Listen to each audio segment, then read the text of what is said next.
I came to UTD in 1975. That was the beginning of the university, and my idea was, and the attraction to UTD was, that I could think about the future.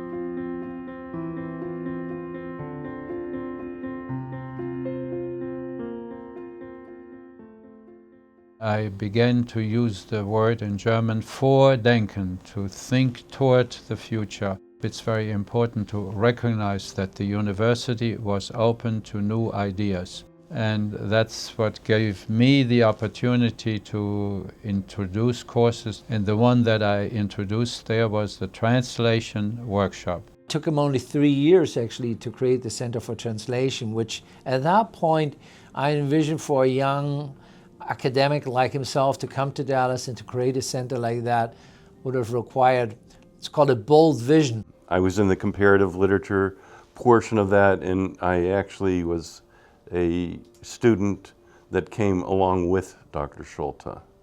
That is, he introduced me to UT Dallas because it didn't exist prior to that. There was no internet. Everything was paper. So everything that I could find was basically pamphlets and books and booklets. What is this UT Dallas that never was and now is? What is Richardson, Texas? So it was a leap of faith, but there was something about, you know, his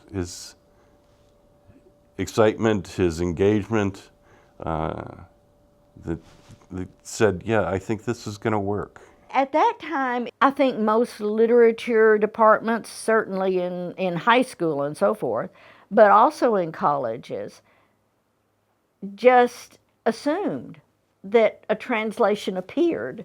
There was no examination, if you will, or no organization that furthered translation and the publication of those translations. So he, in that generation of the, let's call them the 75ers or something like that, I mean, they really created the school and its original vision of an interdisciplinary humanities program. And that vision is very much still at the centerpiece of the school to this day. If anything, interdisciplinarity has in the new Bass School taken on so many different forms. It was such a different way to approach literature, and I think that has made such a big difference in the way the humanities are taught. He didn't want parrots. He wanted students who could come up with their own destiny. I created a moment of interaction, and that's very important because teaching is creating movement and not say this is it. You know, once in a while you have to say, well, that's what's not. One of the things that Rainer was consistent in saying is that he was not really interested in repeating the past, right? That he was looking for the new and the new ways to do things. And it's that kind of looking what's ahead. That willingness and that relentless curiosity to constantly look forward to something new and to embrace the opportunities that come with it, I think that's the legacy that he also leaves behind for us. The reason I had Alta was that when I got to know some of the very good translators, I realized that power that we have, or we should have, and I've talked to about 5 or 10 translators, and I said, do you think it's a good idea to come together as a group? And that's how it happened. And so the aim of ALTA was to bring together translators for expertise, to share collaborations, to share knowledge. It kind of codified what he had been doing all his life and what he was teaching in his webinars and workshops. So, and it gave it a structure and a format, not only here at the center, right, at UT Dallas, but the feelers and the outreach that he had across the globe was enormous.